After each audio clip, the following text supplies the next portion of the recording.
بسم اللہ الرحمن الرحیم۔ اللہ کے نام سے شروع جو بڑا مہربان اور نہایت رحم والا۔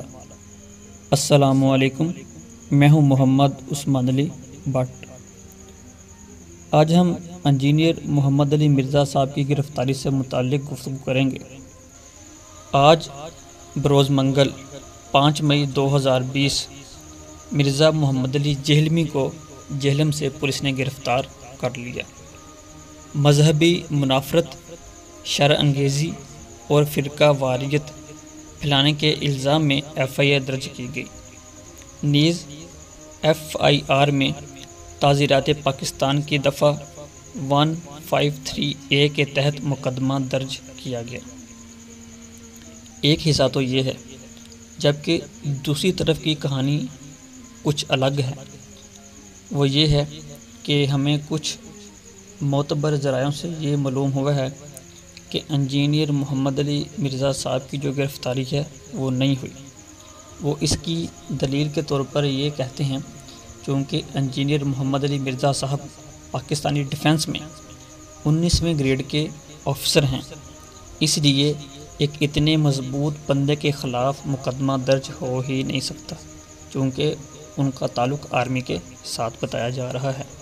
اب یہ دو طرفہ رائے ہے، اب انشاءاللہ 1-2 دن میں واضح ہو جائے گا کہ اس کی حقیقت کیا ہے۔ میں چند دیگر پہلوؤں پر عوام الناس کی توجہ مرکوز کروانا چاہتا ہوں۔ پہلے ہم بتا دیتے ہیں کہ مرزا صاحب سے متعلق شارٹ انفارمیشن۔ مرزا صاحب کا تعلق جہلم سے ہے اور یہ سوشل میڈیا پر صحابہ کرام، اہل بیت اطہار، اولیاء اعظام اور جلیل القدر محدثین و مفسرین آپ پر طعن کرتے ہوئے نظر آتے ہیں۔ نیز وہ توہین امیز بیانات اپنی گندی زبان حضرت امیر معاویہ رضی اللہ تعالی عنہ، امام ابن سیرین اور دیگر صحابہ پر استعمال کرتے ہوئے نظر آتے ہیں اور مسلمانوں کے متفقہ اجماعی مسائل کو متنازع بنانے میں لگے رہتے ہیں۔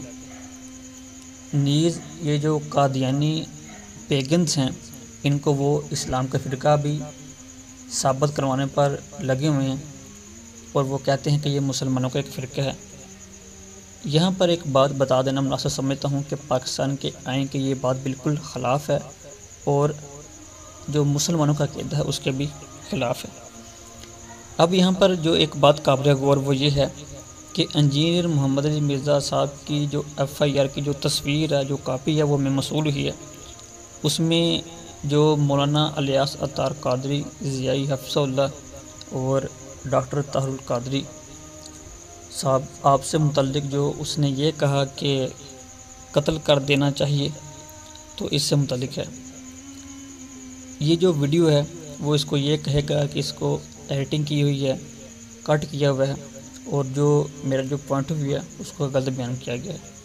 تو میرے خیال سے اس سے بہتر تھا کہ اس سے مضبوط جو اس کے اوپر کیس ہے وہ درج کیا جاتا ہے، یعنی کہ 295C کا اور 298 کا، مگر وہ نہیں ہوا۔ یہ والا جو کیس ہے یہ تو اس کا کوئی بال بھی باقا نہیں کر سکے گا، یہ بات حقیقت ہے۔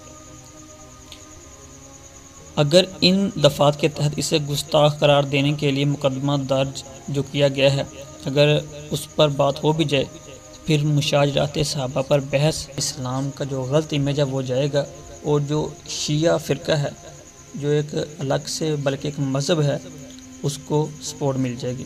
اور مشاجرات صحابہ کو وکیل کس طرح سمجھیں گے، جو ایک جج ہے وہ کس طرح سمجھے گا؟ جب ایک جج ممتاز قادری علیہ رحمہ کا اور یہ جو آسیہ بی بی ملعون ہے اس کا نہیں سمجھ سکا تو پھر یہ کیسے سمجھے گا؟ اس کے لیے تو ضروری ہے کہ یہ جو فیصلہ ہے وہ اسلامی نظریاتی کونسل میں یا اسلامی شرعی کونسل میں بھیجا جائے، کیونکہ جو وہاں پر عالم دین ہیں وہ اس کو بہتر طریقے سے سمجھ سکتے ہیں۔ یعنی کہ جو میرا مین مدعا وہ یہ ہے کہ یہ جو اس پر پرچہ ہوا ہے تو یہ کہہ لیں گے صرف ایک اس کے لیے کھیل ہوگا اور وہ آسانی سے اس سے باہر بھی نکل جائے گا، بلکہ وہ کیا کرے گا، بلکہ وہ پاکستانی چھوڑ دے اور پھر اس پر وہ مزید کام کرے گا، جس طرح باقی گستاخ کرتے رہتے ہیں۔ یہاں پر جو سب سے اہم بات ہے وہ میں یہ کرنا چاہتا ہوں کہ جو ہماری پاک آرمی ہے اس کا جو کردار ہے وہ بہت صاف ہے، پاک ہے. تو ہم نہیں چاہتے بینگ اے پاکستانی، محب الوطن، پاکستانی ہونے کے علاوہ ایک اسلام کے پیروکار ہیں، خاتم النبیین حضرت محمد صلی اللہ علیہ وآلہ وسلم کو ماننے والے ہیں، آپ پر جان قربان کر دینے والے ہیں، کہ پاکستان جیسے ملک میں ایک آرمی کا اتنے ہائی گریڈ کا افسر اس طرح کی گفتگو کرے. یہاں پر ہمارا مطالبہ یہ ہے کہ جو فوج ہے وہ اس کو خود جو نا کڑی سے کڑی سزا دے، اگر نہیں تو عدالتوں میں اس کو جانے دیا جائے اور اس کی کوئی سپورٹ نہ کی جائے.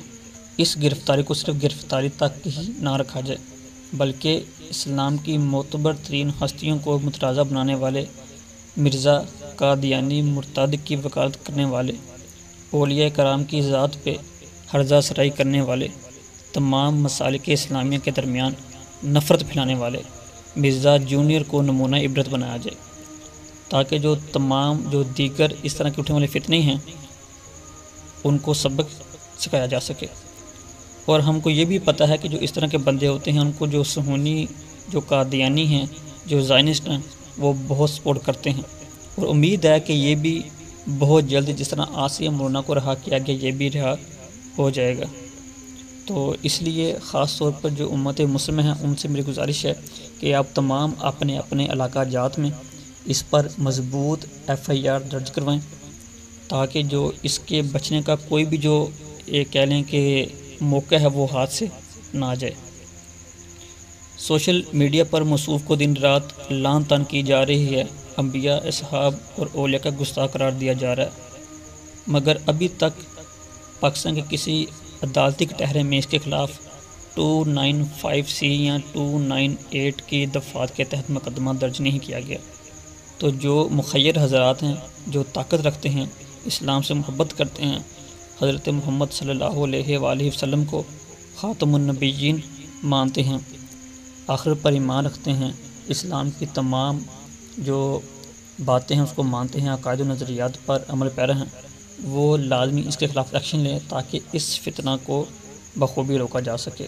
ورنہ اس کے علاوہ کوئی جو اور راستہ وہ ہمیں نظر نہیں آ رہا. کہ پاک فوج اس کو خود سزا دے تاکہ جو آرمی کا جو مرحل ہے وہ بلند ہو سکے، اگر نہیں تو کم از کم اس کو اپنی نوکری سے نکال دیں تاکہ جو ایک صاف شفاف جو ایک کارروائی ہے وہ ہو سکے. اب تک کے لیے اتنا ہی. انشاءاللہ اگلی ویڈیو میں اگلے عنوان کے ساتھ پھر حاضر ہوں گے. تب تک محمد عثمان علی بٹ کو دیجیے اجازت. اللہ نگہبان.